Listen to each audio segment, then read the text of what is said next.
Hello दोस्तों। Welcome to supersonic students. आज हम जेई एडवांस 2009 की एक इंटरेस्टिंग प्रॉब्लम सॉल्व करेंगे जो फोर्सेस एंड मोशन से रिलेटेड है। जेई हमेशा सिर्फ एक टॉपिक टेस्ट नहीं करता, बल्कि ये चेक करता है कि आप प्रैक्टिकल सिचुएशंस में मल्टीपल कंसेप्ट्स एक साथ अप्लाई कर सकते हैं या नहीं।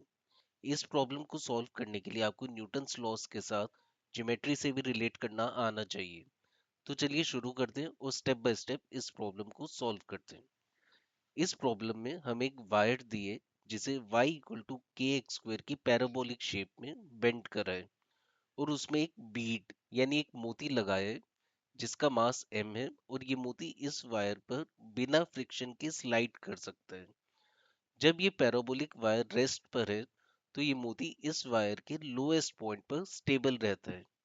फिर इस पैराबोलिक वायर को एक्स एक्सिस के पैरेलल कांस्टेंट एक्सेलरेशन a से एक्सेलरेट करते हैं, जिसकी वजह से इस मोती की इक्विलिब्रियम पोजीशन चेंज हो जाती है। हमें इस नई इक्विलिब्रियम पोजीशन का y एक्सिस से डिस्टेंस बताना है।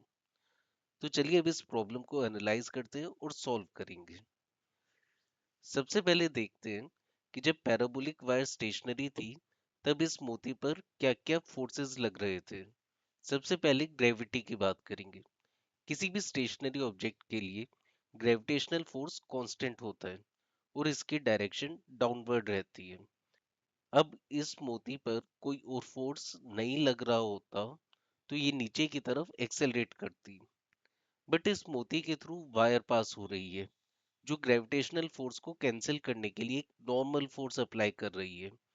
नॉर्मल फोर्स एक सेल्फ एडजस्टिंग फोर्स होता है, मतलब उसकी वैल्यू सिचुएशन के अकॉर्डिंग एडजस्ट हो सकती है।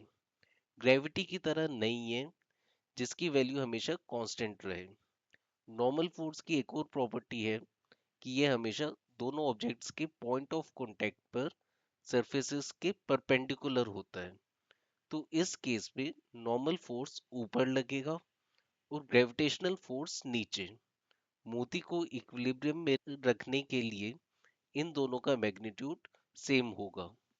अब हम इस वायर को एक्स एक्सिस के पैरेलल एक्सेलरेट करते हैं। एक्स एक्सिस के पैरेलल एक्सेलरेट करने के लिए इस मोती को हॉरिजॉन्टल डायरेक्शन में भी फोर्स चाहिए, जो कि इधर पॉसिबल नहीं है क्योंकि ग्रेविटेशनल फोर्स नीचे है और नॉर्मल फोर्स ऊपर है। इसलिए ये मोती इस पोजीशन में नहीं रह सकता। तो ये मोती या तो राइट में मूव करेगा या लेफ्ट में मूव करेगा। पहले देखते हैं कि अगर ये राइट में मूव करता है तो क्या होगा। ग्रेविटेशनल फोर्स तो पहले की तरह नीचे ही लगेगा। नॉर्मल फोर्स अब वर्टिकल नहीं होगा क्योंकि वो सरफेस के परपेंडिकुलर होता है। तो अब नॉर्मल फोर्स की दो पॉसिबल डायरेक्शंस हो सकती है, या तो ऊपर लेफ्ट की तरफ या नीचे राइट की तरफ। पहले ऊपर लेफ्ट की तरफ अज्यूम करते हैं। इस केस में नॉर्मल फोर्स का वर्टिकल कंपोनेंट ग्रेविटी को तो कैंसिल कर देगा, बट इसका हॉरिजॉन्टल कंपोनेंट एक्सेलरेशन के ऑपोजिट डायरेक्शन में है, इसलिए ये पॉसिबल नहीं है।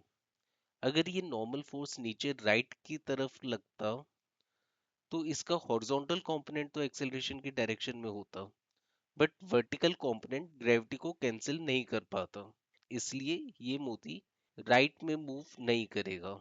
अब देखते हैं कि अगर ये लेफ्ट में मूव करता है तो क्या होगा। इधर भी नॉर्मल फोर्स के लिए दो ऑप्शंस हैं, ऊपर राइट या नीचे लेफ्ट। पहले अज्यूम करते हैं कि नॉर्मल फोर्स की डायरेक्शन नीचे लेफ्ट है। इस केस में ना तो इसका हॉरिजॉन्टल कंपोनेंट एक्सेलरेशन को सपोर्ट करेगा और ना ही वर्टिकल कंपोनेंट ग्रेविटी को कैंसिल करेगा, इसलिए पॉसिबिलिटी भी गलत है। फाइनली देखते हैं कि अगर नॉर्मल फोर्स ऊपर राइट की तरफ होगा तो क्या होगा। अब नॉर्मल फोर्स का हॉरिजॉन्टल कंपोनेंट एक्सेलरेशन की डायरेक्शन में और वर्टिकल कंपोनेंट ग्रेविटी के अगेंस्ट है, तो ये पोजीशन इक्विलिब्रियम पोजीशन हो सकती है और इस पोजीशन में नॉर्मल फोर्स की डायरेक्शन ऊपर राइट की तरफ होगी। अब अज्यूम करते हैं कि नॉर्मल फोर्स हॉरिजॉन्टल के साथ थीटा एंगल बनाते हैं, तो इसका एक वर्टिकल कंपोनेंट होगा n sin थीटा और हॉरिजॉन्टल कंपोनेंट होगा n cos थीटा। अब हम वर्टिकल और हॉरिजॉन्टल डायरेक्शन में न्यूटन्स लॉज वाली इक्वेशंस अप्लाई करेंगे।